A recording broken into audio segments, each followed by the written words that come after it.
What is truth? We don't know that. We don't. What exists? Does any of this exist? So, what is even happening right now? Welcome to MsMojo, and today we're re-explaining the ending of Wake Up Dead Man, a Knives Out mystery, unpacking its deeper meaning and themes. Naturally, you should watch the film first, because otherwise, spoilers. This goes way beyond normal police work. This is something even I have not experienced. Wake Up Dead Man is a locked room mystery, in which a seemingly impossible crime occurs in a confined space that a perpetrator somehow infiltrates. The film references classic locked room mysteries like John Dixon Carr's The Hollow Man, Sheridan Le Fanu's A Passage in the Secret History of an Irish Countess, and Edgar Allan Poe's The Murders in the Rue Morgue, have been cited as the first locked room mysteries ever written. But what happened that night is a much larger scheme. Yet there's arguably another that predates them all, the Bible, specifically Matthew 28, when Jesus' tomb is found empty. This case is solvable, right? Well, I'm incapable of not solving a crime. Oh, you'll see. It's fun. Okay, that's a stretch, but it is technically a mystery that happened in a concealed room. While some believe the body was stolen, Jesus appears to his disciples, which is all the proof they need of his miraculous resurrection. A man gives a sermon. He then, in plain sight of everyone, walks into a sealed concrete box. And 30 seconds later, that man is lying dead. Of course, Monsignor Jefferson Wicks is far from a Christ-like figure. He doesn't even have a cross hanging in his church, serving as a reminder of his shamed mother Grace, who died desperately seeking the diamond Eve's apple. Wicks's father took the diamond's whereabouts to his grave, in more ways than one, but we're getting ahead of ourselves. One other person knew where Wicks Sr. stashed the jewel. As a little girl, Martha Delacroix saw Wicks consume the forbidden fruit before dying. Confess. All right, stop. Here's what's gonna happen. Benoit Blanc and I are gonna ask you all some questions, and you're gonna answer them. We're gonna get to the bottom of who killed Monsignor Wicks and why. Rather than share this information with Grace, Martha taunted her before she too died. Martha carried this guilt into adulthood, getting it off her chest in confession. What Martha didn't realize was that she confessed to Monsignor Wicks, who now knows the diamond's location. This is a holy mystery. Unsolvable. Holy shit. Sorry.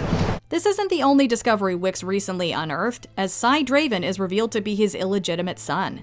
Using Eve's apple, Draven plans to fund his political career with his father by his side. Wicks decides to leave his church and his faithful flock, who would have followed him to hell. That was until he threatened to destroy all of them. To understand this case, you need to look at the myth that's being constructed. This gave everyone a motive when Wicks walked into another room during a sermon, suddenly dropping dead on Good Friday. Dr. Nat Sharp discovers a knife in Wicks's back with a red devil head. While many people had a reason for wanting Wicks dead, all of the suspects were in the adjacent room when it happened. It's a case that only Benoit Blanc can crack. Scooby-Doo. Blanc receives help from Reverend Duplenticy, who is himself a suspect. While Duplenticy has a violent past, he's dedicated his life to redemption and helping others. Who killed Monsignor Wicks and why? And then... that's it. Now, who wants to go first? Where Duplenticy wants to bring people together, Wicks got a kick out of dividing them, only thinking about himself. Although morally superior to Wicks, Duplenticy is no angel himself, still prone to violent outbursts when pushed too far. It appears Wicks might have brought out Duplenticy's inner devil when Blanc deduces that the Reverend took the victim's flask, which went missing from the crime scene. The small space where Wicks took his dying breath isn't the only locked room mystery. A few days after Wicks dies, around Easter Sunday, another resurrection supposedly takes place. Okay, you're freaking me out now. Wicks was buried alongside his father in a sealed tomb. As Duplenticy runs through the courtyard on a rainy night, the tomb opens, and Monsignor Wicks seemingly emerges. There's some Scooby-Doo shit going on here. The mysterious figure punches Duplenticy's lights out. When he awakens, Duplenticy finds the body of Samson, the groundskeeper, by his side. Everyone thinks I did it. I didn't do it. While the evidence against Duplenticy is piling up, Blanc eventually turns his attention to the real culprit, Dr. Sharp, whose skeleton is discovered in his basement alongside Wicks's unearthed corpse. Blanc pieces together that Sharp poisoned Wicks's flask. The blood and red devil head were already planted on Wicks before he died, being triggered after he took a swig from his flask. Sharp proceeded to insert the knife while inspecting the body. Although Sharp was unable to reclaim the flask before Duplenticy got to it, everything else was going to plan. What is truth? We don't know that. What exists? Does any of this exist? Sharp didn't work alone. An unsuspecting Samson was convinced to be buried in the tomb in Wicks's place. Once inside, Samson grabbed Eve's apple from Wicks Sr.'s skeleton, where it had lain all these decades. A security camera would capture Samson, disguised as Wicks, emerging from the tomb, making it look like a miracle. What they didn't count on was Duplenticy arriving on the scene. Samson knocked Duplenticy out before he got a good look at his face, but Sharp wasn't content sharing Eve's apple. He stabbed Samson and set the unconscious Duplenticy up as the murderer. A perfectly impossible crime. This case is solvable, right? I'm incapable of not solving a crime. Oh, you'll see. Yet there's still the matter of how Sharp ended up in a tub with his flesh melted off. Blanc has the explanation, but he chooses not to say it. For a man, a reason.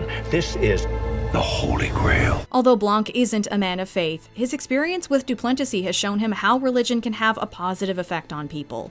In the hands of greedy and manipulative false prophets like Wicks, it can be weaponized. With a leader like Duplenticy showing people the way, though, it can bring comfort, redemption, and closure.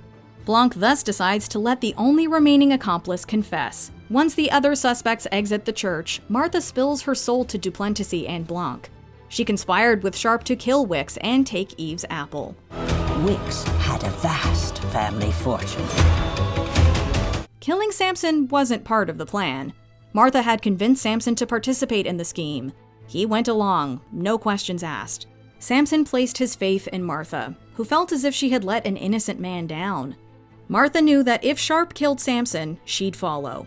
Dropping by Sharp's house, Martha pieced together that he spiked her tea. With his back turned, Martha switched the glasses, causing Sharp to inadvertently poison himself. She disposed of the body and snatched Eve's apple. But Martha can't live with what she's done. Blanc can see in Martha's eyes that she's poisoned herself. As much as Blanc enjoys explaining things, he gives Martha the courtesy of being able to confess her greatest sins before departing this earth. It's just a murder. And I solve murders. Martha's fate is similar to that of Ernestine in The Hollow Man. In that novel, the housekeeper is revealed to have been an accomplice. She confesses her involvement before taking her life. The only loose end is what Martha did with Eve's apple. Duplenticy and Blanc needn't look far, as Martha drops it after she succumbs to the poison. Blanc chooses to turn a blind eye, letting Duplenticy decide what to do with Eve's apple. The diamond might be Cy Draven's inheritance, but he'll surely use it to buy as many votes as possible as he climbs the political ladder. Duplenticy has seen how men like Wicks can ruin lives, even with a small platform. Draven would continue his father's example on a national scale. But what happened that night is a much, much larger scheme. Before we continue, be sure to subscribe to our channel and ring the bell to get notified about our latest videos. You have the option to be notified for occasional videos or all of them. If you're on your phone, make sure you go into your settings and switch on notifications. Although Draven and his attorneys are suspicious, they can't prove that Duplenticy took the apple. Duplenticy resists the temptation to use the diamond for his own gain. Like the actual apple that Eve bit into, it's better left untouched by all. The impossible crime. Taking over Wicks's church, Duplenticy finally constructs a large cross to hang. Inside the heart of Jesus lies Eve's apple, which is where it shall remain. In doing so, Duplenticy also brings grace back into the church. There's just one more mystery. Where was Hugh Grant's Philip during all of this? We gotta get him to at least make another cameo in the fourth film. Yes.